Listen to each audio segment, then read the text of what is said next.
So the next level is Sushi Temple. This level has one or two slightly difficult things in it. Other than that, it's a very consistent level, very simple, short, and easy. So at the beginning here, you're going to hold up on the D-pad to reduce lag. You're going to go straight and slightly to the right to avoid that guy. So again, boost jump, swing backwards, swing left, swing right. Then you're going to turn. So I was facing this direction when I caught the last monkey. So I switched to this, thank you, and then turned this way. Because if you turn, the camera will automatically be facing that direction. Then you're going to aim up, shoot that guy, catch him. Usually you would do a neutral double jump up here, catch him, switch to the hoop, and then you can either start it and do a boost jump up there, or not. Boost jump up that slope, up here, and then I hit a guy, but usually you would boost jump over there. Then you're going to switch to the slingshot, turn around, 2 IJs and a single jump, neutral double. So that is the most optimal. Let me go back to that. So what you want to do here, so you caught this guy, you want to do a double boost jump, single BJ to IJ to neutral double, swing backwards. So that's the hardest way to do it, but it's also the fastest. You can also just double boost jump, and catch it. That's the second fastest and probably the easiest way to do it. If you fail it and you for some reason miss or something, he will get mad and then he will jump down right here. So you can pretty much, if you miss, you just stand here, put your net here, and wiggle it a little bit until he jumps down. That's the backup if you miss him. Go over here, neutral double over that, catch it. Really short level, nothing big. The triple catch at the beginning, as long as you have good boost jumps, there's no reason you should ever miss it, as long as you don't drop a boost jump. Other than that, yeah, make sure you turn spike before you shoot the monkey after the triple jump. But yeah, that's pretty much all there is about Sushi. Next we have Wabi Sabi, and Wabi Sabi can kind of be a run killer because of one area in particular. So at the beginning here, you're going to go this way, use L1 to switch the camera, 1, 2, 3, 4, double jump, try to land on top of it, and then you're going to switch to 1, 2, 3, 4, single jump onto that monkey. And your eyes just have to be really good to actually land on him. Mine weren't quite good enough, so I'm just barely short. If you want to be safe, you can do a neutral double at the end instead of a single. Either way, just catch him, turn around, 10 IJs. Neutral double. Again, my IJs weren't quite good enough. Now this room is the run killer. I'll just demonstrate it here. Boost jump, catch whichever monkeys come gone.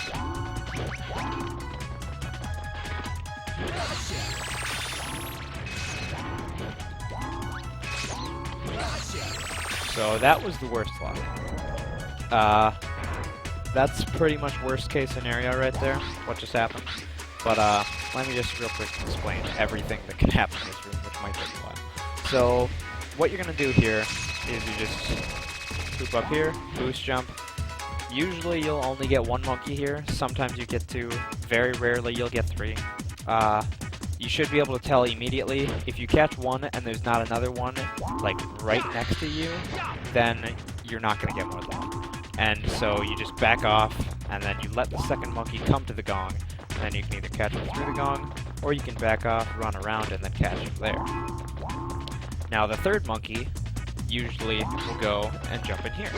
If you're fast enough, you can, boost jump, get the one here, run around, catch the guy here, and then boost jump and catch that guy. And if you're perfect, you can catch him right here on the frame that he enters here and get a cutscene skip. We'll skip the cutscene that plays after you catch those 3. if you miss him and he jumps in there, you can just stand right here, and then if he jumps out of the top one, you just swing in that direction. If he jumps out of the bottom one, you swing in that direction. Either way, if he jumps out and you miss him, you can just kind of wait a second to run towards the gong, and then you boost jump over. And what happened to me here was the worst possible luck. So that's where you catch one at the gong, and then the second monkey was way too far in this direction. Compared to being right here and running towards the gong, he was right here running towards the gong, which means he saw me earlier. So that meant that it was going to take a lot more for him to run at the gong. So I had to run even further away and catch him, which gave this guy enough time to jump in these and jump out before I could even get him. So either way, just react to what happens. Then to get out of this room, you're pretty much just going to do 1, 2, 3 and a single jump or a double jump. You immediately go straight, go to the right, neutral double, 1, 2, 3, and neutral double. You can do a single there, but it's a little more risky. So just catch this guy, turn to the right, go up here, 1, 2, 3, 4, 5, 6, 7, 8, a single, or you can do 7 and a neutral double. 1, 2, 3, off to the left here, and then you can catch that guy. Now this guy, his name is Buddha. He's very mean. He's a very aggressive monkey. And there are a few things that can happen here. So when you're going up, sometimes he'll just shoot you out of the air. Well, he didn't show it there, but he can shoot you out of the air. There's absolutely nothing you can do about that. And if he shoots you out of the air, you'll just fall into this death pit. So you're pretty much just go slightly to the left. 3 IJs, jump, catch. Turn around here. You can either do a short hop or just hoop off, and then you go right up this wall. And you don't want to be a little bit back from this wall, because what we're going to do here is we're going to go right up to this wall. We're going to shoot through it, because you can shoot through this wall if you're right up against it. If you're a little bit away from it, you won't be able to shoot through it. So you need to be right up against the wall. You shoot this guy, and you wait for him to get alerted, jump over here, and catch him. Now, while I'm catching him, I usually equip the Sky Flyer on triangle, because we're going to need it in Crumbling Castle. You don't need to do that, and you can equip the Sky Flyer anytime you want, or you can do the route in Crumbling Castle that doesn't require the Sky Flyer. Anyway is fine, it's all preference. But I'm going to equip the Sky Flyer. And then you just catch him. That's the end of Wabi Sabi. Fairly difficult level, especially for beginners when you're just learning the infinite jump. A lot of death pits around, so new guys will commonly die there, like a bunch. Even experienced players die there sometimes. So don't feel bad if you have trouble with that level. So next is Crumbling Castle. This is another level where there are 3 routes, actually. So the beginning is always going to be the same in this level. So I'll just demonstrate the beginning, explaining. Go around that on these guys. Sometimes you walk to the right, sometimes to the left. Now here, we're going to do something kind of cool. There's a slope down here. There's a little dark patch. Let me see if I can find it. It's like right there. That little dark patch right there. You can stand on that. You can stand on everything along this little ridge here. So what we're going to do is we're going to hoop along this. And then sometimes you can just do a boost jump there. And then you essentially just, get on that ridge. Yeah, doesn't matter. Boost jump over that. Then you turn to the right here. Boost jump in here. And go through here, trying not to hit walls. Now here, we're going to turn to the right, and then there's a little hole not a little hole, there's a big hole in the ceiling that you can infinite jump through or skyfly through. You can only skyfly under certain circumstances, and there's a little ledge you have to stand on. But we just do 3 IJs and neutral double to get up here. So 1, 2, 3. Oh, that bat was in my way, so I apologize. 1, 2, 3. So this hole is really big. It goes from like here, out to like here, and then over to here. So you can pretty much infinite jump anywhere. Just make sure that you start infinite jumping way before this turn. You want to start infinite jumping pretty much as soon as you make this turn. And then you don't want to be too far to the left, because as you can see, the hole doesn't extend that far to the left. So it's a little thin. The only danger here is that, as you can see, this is the ledge that I'm standing on that you can skyfly up to. If you go any amount in that direction, there's an infinitely deep pit. And there's no death pit. It's just a pit. So if you fall in that pit, you will not die, and you'll just fall forever. So you'll have to restart the level and try again. So, infinite jump, go double, and then you super hoop over here. Now there's a loading zone. I'll just show you the loading zone first. That wooden floor right there is a loading zone that we can access. So we have to get there somehow. Now this whole area is pretty dangerous. So let me go back here so that everybody knows where we are. So this is the hole right there. We just came up here. We moved over here. Now the fastest way to do it is just go over here, hug this wall, and do that. Now it's definitely not the easiest way to do it. Let me go back and show you.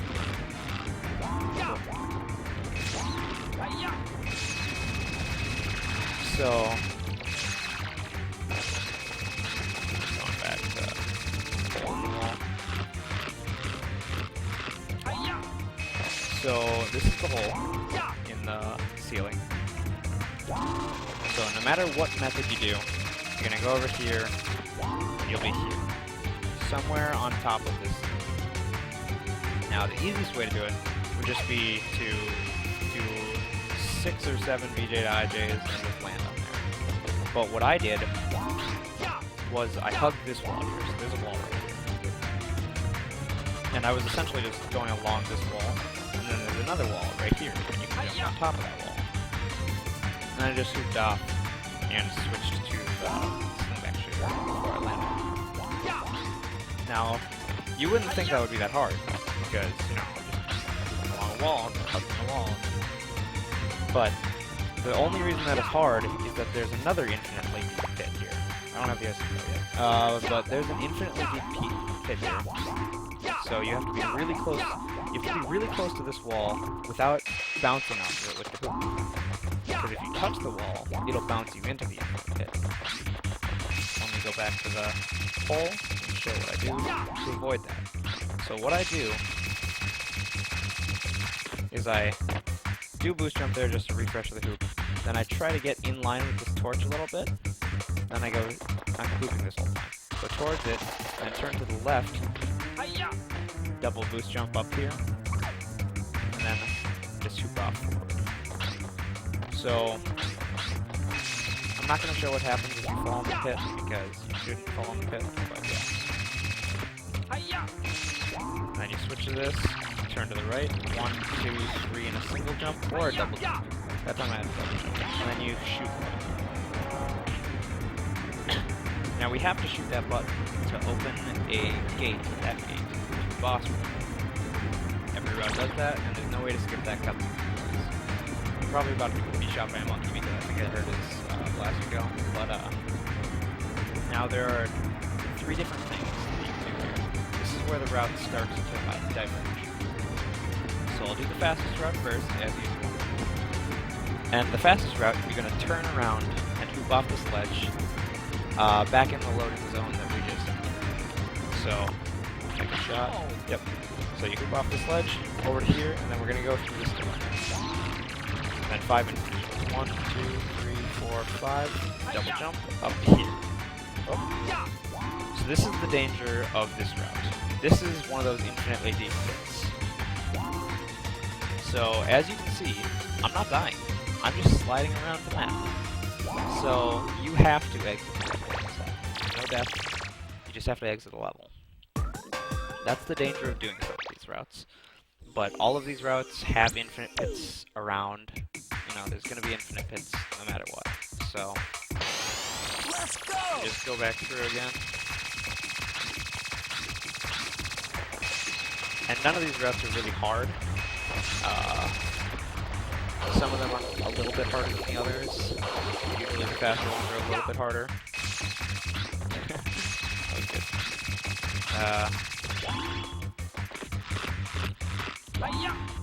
So you go over here.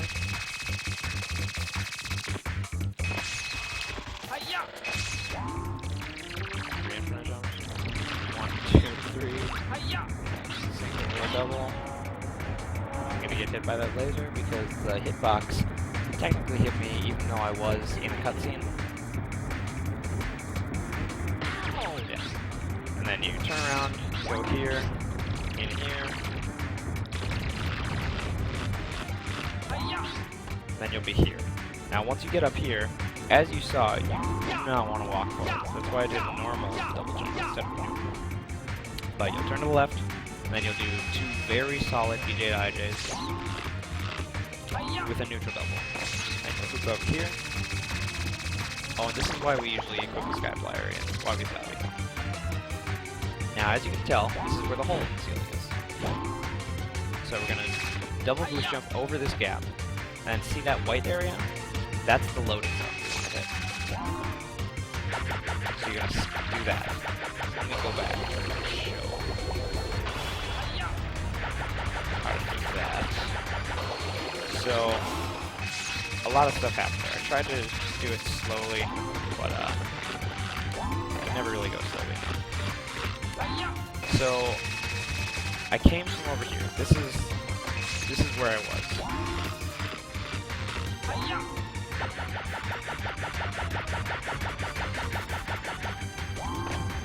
So this is the door I came out. 1, 2, 3, 4, 5. Double jump. Here. Do a little quick refresh. Neutral double over this gap. Over here. Now, what's happening here is I'm going to fall off this ledge, equip the Sky Flyer, fall a little bit, and then start the Sky Flyer, and then go forwards. So, just like that. Now, after you do that, you'll go up this castle. I'll show how to go up that castle after I do the final route. But, yeah, that's the fastest route to get out of this area. That route peaks at around 227. But the other routes, as I will show right now, aren't actually that much slower. So, that's the you definitely don't want to hit your head there. So the other routes, neither of the other routes go back out that door. Both of the other routes will go out a door over there. So you would shoot the button, and you would single jump up here, boost jump over here, and both of them will go out this door. Now this is where they diverge. They will both go straight here, but one of them is going to go straight, just as I demonstrated earlier, and one of them will go and hit that red button. So I'll do the red button first. So you would hit this button, then go through here, and you don't have to do any crazy out of bounds. You just go through this kind of difficult to navigate hallway, then go out there. That's the easiest route and the slowest route. The other route would be... I gotta go back there. Oh, crap, we have to...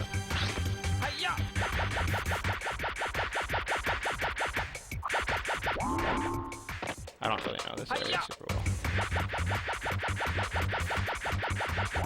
So the other route would be...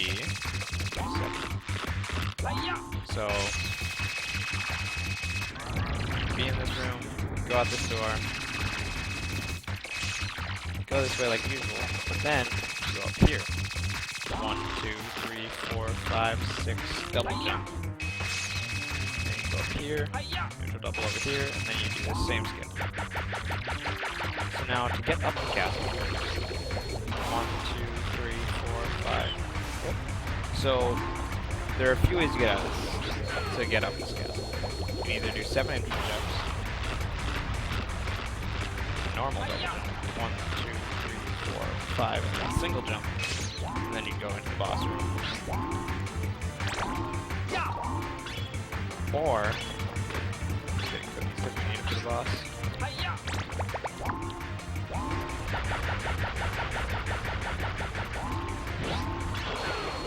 You can also do this.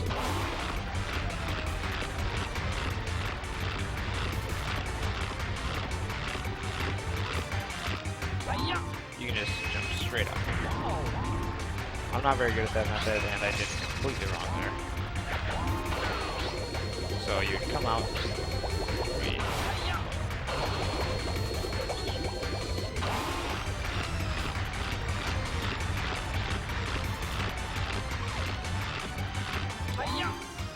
And then you go to the boss. Doesn't matter, just simply just get you to jump up there, and it'll be fine. So this is the boss room. Before you enter the boss room, you're going to want to equip the stun club again. And then you're just going to enter the boss room. And then this boss, you're going to want to get behind him before the fight starts. So you're going to want to take damage, and then you'll shoot him. So you're going to use 2 explosive pellets and 2 stun club hits. And, yeah, 2 stun club hits to kill him. And you want to be behind him because it makes his leg a little bit closer for you to hit. Now, I'm just going to mess around here for a second to explain this. So, the reason why we're taking damage is that he doesn't do this whole thing. He walks around and stuff. So, essentially, when you enter this fight, you're going to 100% need full health. It's not because we're bad, we just absolutely need full health. That's why it's very good that cookie jar is right out there, because we can just get full health if we need it. So you just take damage, and you hit him. So it'll take 4 hits, 2 with the stun club, 2 with the explosive pellets. And we do that because he has 5 health, and the explosive pellets do 1.5 damage. So 1.5 plus 1.5 plus 1 plus 1 is 5. Versus 1 plus 1 plus 1 plus 1 plus 1, which would take 5 stun club hits. Because the stun club only does 1 damage. So, you need the 2 explosive hits. You don't need more than that. You need exactly 2. And I'm a little short on explosives right now because of demonstrating stuff in previous levels. But usually, you are going to want to have 4 or 5 explosive pellets when you leave Crumbling Castle. It's not that big of a deal because you can just get more explosives in TV Tower because there are enemies there that will give you 3 explosives each time you kill them. So, that's pretty much it for Crumbling Castle. Not a really big deal of a level. It's super easy once you learn it. And after Crumbling Castle is where the game starts to get a little bit more difficult. So, there's going to be a bit more to explain in these upcoming levels.